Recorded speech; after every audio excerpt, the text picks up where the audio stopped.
Assalamualaikum warahmatullahi wabarakatuh. Alhamdulillah alladzi asra bi'abdihi lailan minal masjidil harami ilal masjidil aqsa. Asyhadu an la ilaha illallah wahdahu la syarikalah wa asyhadu anna Muhammadan abduhu wa rasuluh la nabiyya ba'dah. Allahumma salli ala Muhammadin wa ala alihi wa ashabihi ajma'in, amma ba'd. Ayuhan nas ittaqullah kama qala Allah Ta'ala, ya ayyuhalladzina amanu ittaqullaha haqqa tuqatih wa la tamutunna illa wa antum muslimun. Wa qala aidan, ya ayyuhalladzina amanu ittaqullaha wal tansul nafsum ma qaddamat ligad wattaqullaha innallaha khabirun bima ta'malu. Alhamdulillah, di Jumat hari ini kita masih dihidupkan oleh Allah, diberi kesehatan, kesempatan, diberi iman takwa. Maka mari kita mengapresiasi keadaan kita dengan meningkatkan kualitas syukur kita atas nikmat-nikmat Allah.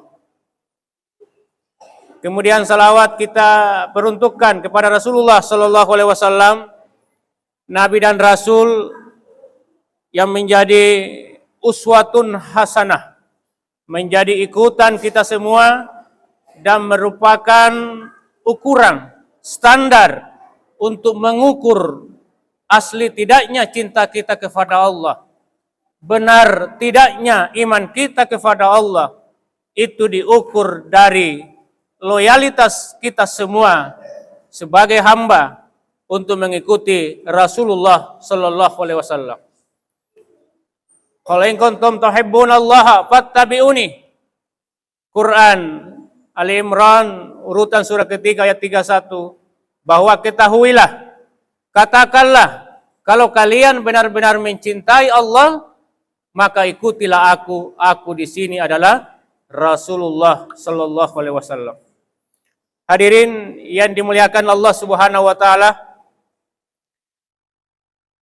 di dalam surah Al-Isra ayat 1 yang biasa juga disebut dengan surah Bani Israel. Bismillahirrahmanirrahim. Subhanalladzi asra bi 'abdihi lailan minal masjidil harami ilal masjidil aqsa. Hadirin yang dimuliakan oleh Allah, di ayat ini Allah menjelaskan bagaimana prosesi perjalanan Rasulullah Sallallahu Alaihi Wasallam dari Masjidil Haram ke Masjidil Aqsa yang barakna haulahu, yang diberkahi di dalamnya, ke Masjidil Aqsa yang diberkahi oleh Allah dengan maksud dan tujuan linuriyahu min ayatina, untuk diperlihatkan tanda-tanda kebesaran Allah. Hadirin yang dimuliakan oleh Allah, esensi dari Isra Nabi adalah perjalanan yang gaib, perjalanan yang kita tidak ketahui kecuali yang memperjalankan itu menjelaskannya.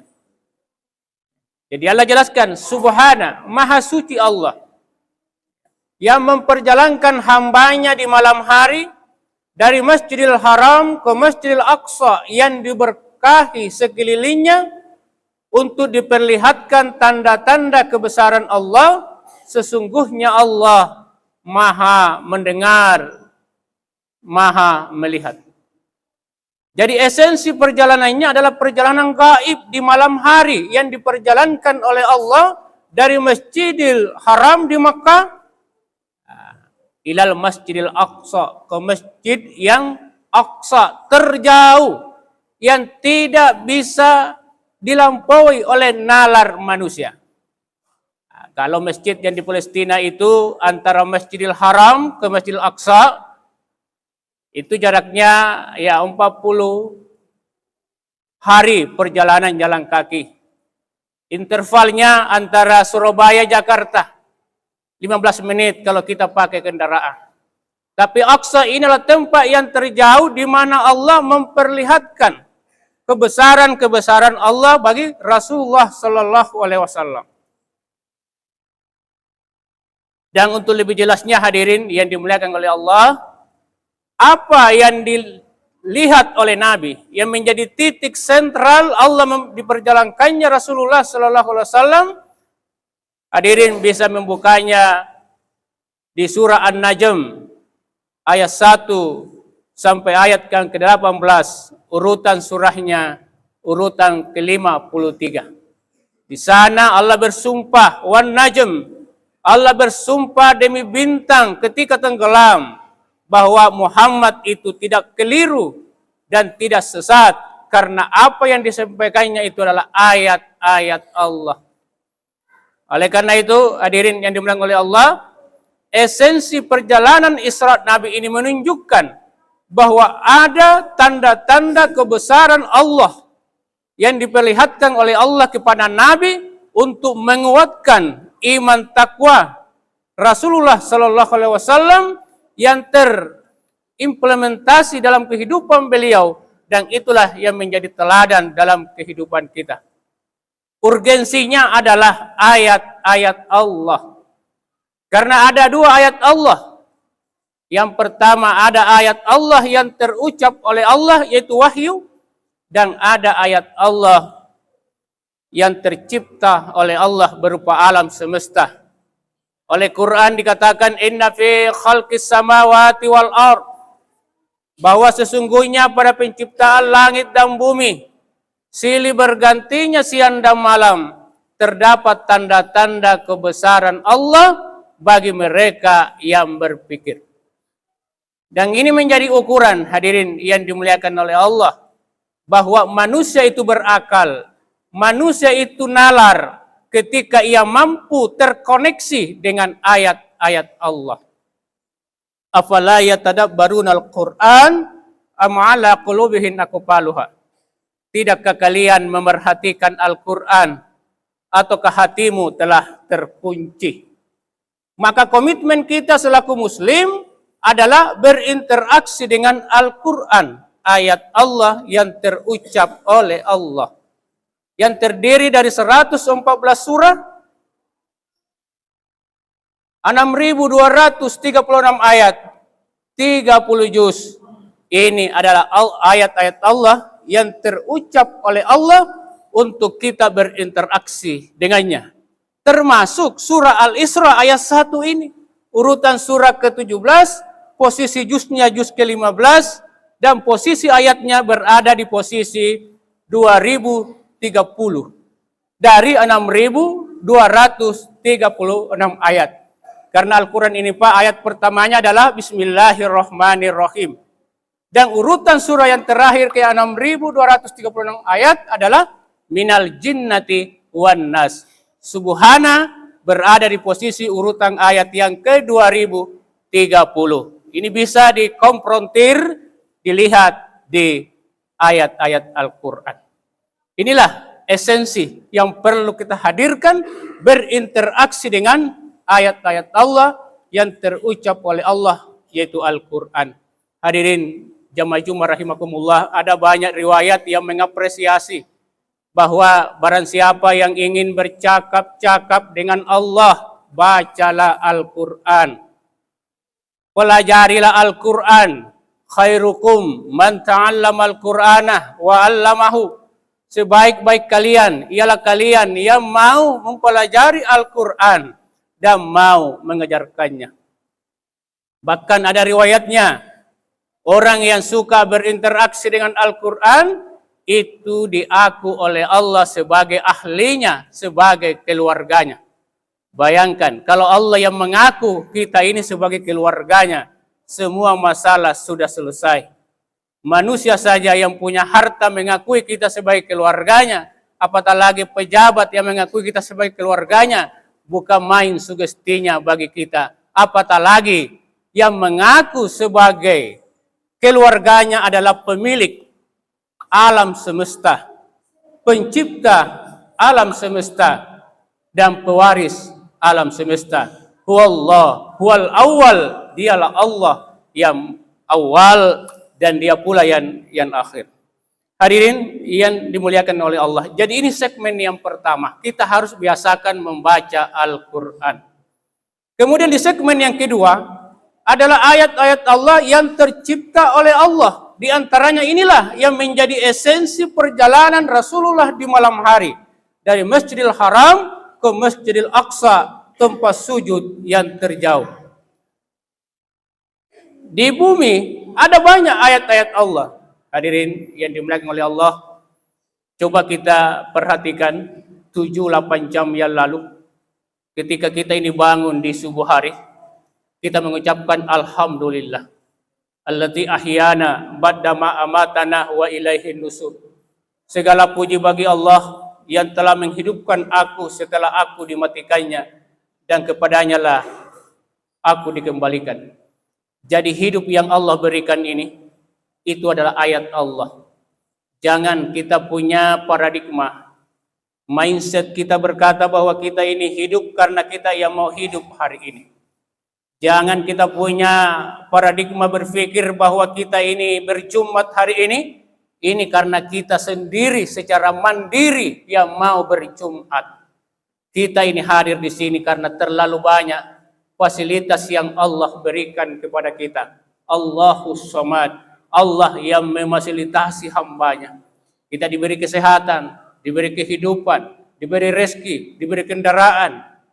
Terlalu banyak kebaikan Allah kepada kita, maka jangan pernah kita merasa kita ini mandiri. Tidak ada yang mandiri. Semua itu tergantung kepada Allah. Bagaimana hebatnya Firaun laknatullah. Entah berapa periode memerintah di Mesir, mengaku diri sebagai Tuhan, teknologi yang amat hebat dan canggih, pasukan yang kuat, pakar ekonomi dan ekonomi yang mapan. Firaun apa kurangnya? Dia mengaku sebagai Tuhan, tapi hal yang kontraproduktif. Dia mengaku Tuhan, tapi ketika negaranya terserang oleh penyakit wabah, dia minta kepada stafnya untuk menemui Musa, agar Musa itu berdoa kepada Tuhannya untuk menghentikan ancaman, gangguan, dan hambatan yang ada di negerinya. Bayangkan, dia mengaku sebagai Tuhan, tapi di saat yang bersamaan dia juga minta kepada Tuhannya Musa, supaya Musa itu berdoa agar menghentikan ancaman, gangguan, dan hambatan yang melanda Mesir pada waktu itu. Ini menunjukkan hadirin yang dimuliakan oleh Allah, tidak ada yang mandiri. Allah itu yang mandiri. Karena dialah pemilik langit dan bumi. Dialah penciptanya dan dialah pewarisnya. Kita semua sama persepsi bahwa alam semesta ini pernah tidak ada. Kemudian Allah menciptakan alam semesta ini. Allah pelihara alam semesta ini. Begitu disiplinnya instrumen, alat-alat yang ada di alam semesta ini. Begitu disiplinnya, sehingga sirkulasi kehidupan kita hari ini masih teratur. Matahari masih terbit di timur, tenggelam di barat. Siklus kehidupan kita masih murni. Allah masih menumbuhkan benih-benih sayuran, benih-benih padi yang kita konsumsi. Ini menunjukkan bahwa Allah segalanya dalam kehidupan ini. Kita ini terombang-ambing dengan takdir Allah.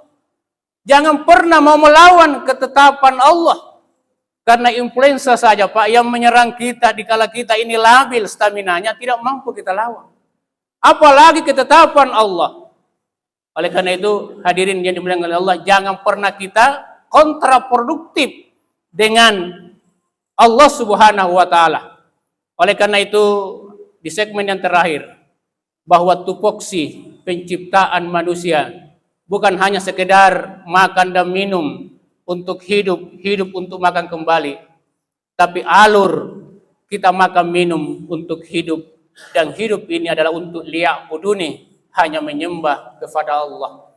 Ketika Allah menyuruh kita sholat di waktu Jumat 2 rakaat, mari kita apresiasi kebaikan-kebaikan Allah itu. Ketika di subuh hari Allah perintahkan kita untuk sholat 2 rakaat di waktu subuh, laksanakan itu. Karena esensi dari seorang hamba adalah mau diinstruksi oleh Allah mau diperintah oleh Allah. Karena kita ini adalah Abdullah, hamba Allah yang mau diperintah oleh Allah dan bukan hamba dunia. Hadirin yang dimuliakan oleh Allah, di Al-Baqarah ayat 30 juga dijelaskan bahwa inni ja'ilun khalifatan fil ardh. Kita ini adalah khalifah, pengelola di bumi. Itu berarti bahwa manusia itu diberi alat yang sangat canggih dan terlalu mahal yang bernama alat pendengar, alat untuk melihat, dan alat untuk memahami. Oleh Allah dikatakan, wallahu akhrajakum min butuni ummahatikum. Dialah Allah yang mengeluarkan kalian dari perut ibumu. Kemudian kalian tidak ada pengetahuan sedikit pun. Kemudian Allah melengkapi dengan alat pendengaran untuk mendengar, diberi alat untuk melihat, dan diberi alat berupa hati untuk memahami. Afala taqilun, tidakkah kita ini berpikir? Afala tatafakkarun, tidakkah kita memikirkan bagaimana penciptaan alam semesta ini? Bagaimana langit ditinggikan, bagaimana bumi dihamparkan, bagaimana unta dicipta? Tidakkah kita ini berpikir? Dan endingnya hadirin yang dimuliakan oleh Allah, kita akan difiniskan oleh Allah. Kita akan diwafatkan oleh Allah. Hadirin jamaah Jumat rahimakumullah. Ini hari Jumat tanggal 10 Rajab 1446 Hijriah bertepatan dengan 10 Januari 2025. Hari ini kita hidup karena kita dihidupkan oleh Allah. Tapi kita tidak punya garansi, kita tidak punya sertifikat bahwa Jumat pekan depan kita masih hidup. Itu pun terlalu jauh. Esok hari juga tidak ada jaminan. Tidak ada garansi bahwa kita akan hidup. Oleh Quran dikatakan, aina ma takunu yudrikumul maut walau kuntum fi burujin musayyadah. Di mana saja kamu berada, mati itu akan menemui kamu, sekalipun kamu punya bunker yang kokoh untuk sembunyi di dalamnya. Qul innal mautal ladzii tafirruna minhu fa innahu mulaqikum. Kematian yang kamu lari darinya, mati itu akan menemui kamu. Al-mautu babun wa kullun nasi dakhiluhu. Mati itu ibarat pintu yang pasti kita lewati. Hadirin yang dimuliakan oleh Allah, bukan kematian yang menakutkan, tapi yang paling spektakuler menakutkan adalah setelah kematian itu. Karena ada kehidupan yang pasti kita akan tuju.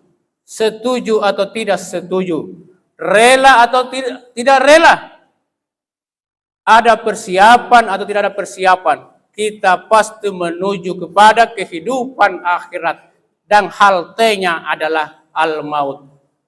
Maka solusinya hadirin yang dimuliakan oleh Allah, jadilah manusia-manusia yang pandai dalam kehidupan ini, manusia-manusia yang cerdas dalam kehidupan ini. Karena hanya mereka yang pandai, yang mampu sukses di dunia, sukses akhiratnya. Hanya orang-orang yang bodohlah yang mengalami ketertinggalan nalar, yang akan mengalami kegagalan di dunia karena tidak mengenal dirinya dan tidak tahu akan tugas dan fungsinya dicipta oleh Allah. Maka tidak ada cara lain kecuali kita semua menjadi orang-orang yang pintar, orang-orang yang cerdas. Lalu siapa itu orang-orang yang cerdas, orang-orang yang pandai? Al-qayyisu man dana nafsa wa amila lima ba'dal maut. Orang yang pandai, orang yang cerdas, ialah mereka yang sibuk memerhatikan dirinya dan sibuk untuk beramal untuk kehidupannya setelah kematiannya. Jadi hadirkan ini Pak, iklim di mana kita begitu sangat cerdas mengapresiasi momen yang Allah berikan kepada kita untuk cerdas memperhatikan kekurangan kita dan beramal untuk hidup setelah kematian kita. Dan sebaliknya, orang yang lemah, orang yang bodoh, ialah mereka yang hidup memperturutkan hawa nafsunya dan berangan-angan kepada Allah dengan angan-angan yang kosong. Siapa mereka? Mereka yang tidak mengikuti Allah dan Rasul-Nya. Siapa mereka? Mereka yang tidak mau ruku dan sujud. Siapa mereka? Mereka yang menolak kebenaran ayat-ayat Allah. tidak mau berinteraksi dengan Al-Quran, dan tidak mau juga mengambil akses kebaikan, manfaat daripada alam semesta yang merupakan ayat-ayat Allah yang telah diapresiasi oleh Allah lewat perjalanan Isra Nabi, yaitu melihat tanda-tanda kebesaran Allah yang besar yang ada di luar bumi ini.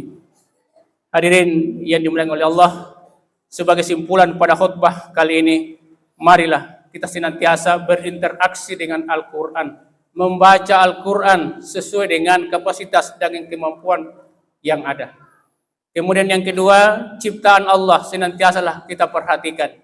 Diri kita ini adalah ayat-ayat Allah. Semua yang ada ini adalah ayat-ayat Allah, maka hadirkan satu transformasi kesadaran bahwa semua itu adalah ayat-ayat Allah yang memberi injeksi kepada hati kita untuk semakin kuat keimanan dan ketakwaan kita kepada Allah. Dan yang terakhir, hadirin yang dimuliakan oleh Allah, hadirkan iklim di mana kita mampu menjadi hamba-hamba Allah yang cerdas, mampu memproduksi anak yang soleh dan soleha, yang menghayati dan memahami tugas pokok dan fungsinya dicipta oleh Allah untuk hanya menyembah semata-mata kepada Allah. Insya Allah, ketika kehidupan kita senantiasa memperhatikan akan kematian dan senantiasa beramal untuk hidup setelah kematian kita, maka itu adalah garansi dari Allah yang Allah berikan, yaitu di dunia hasanah. Kita akan selamat, bahagia, tentram di dunia. Wa fil akhirati hasanah, akan tentram, hidup bahagia di akhirat. Dan yang paling amat sangat mahal dan spektakuler adalah di hari kemudian nanti, waqina asaban nar, kita dibebaskan dari siksaan api neraka. Inilah esensi kesuksesan yang sesungguhnya yang menjadi cita-cita kita semua, yaitu masuk ke dalam surganya Allah Subhanahu wa Ta'ala. Saya kira demikian khutbah yang saya sampaikan, mudah-mudahan ada manfaatnya. Kurang lebihnya dikembalikan ke dalam Al-Quran dan hadis Nabi. Barakallahu li wa lakum fil Qur'an wa nafa'ani wa iyyakum bima fihi min ayatil zikril hakim wa minkum tilawatahu innahu was-sami'ul alim.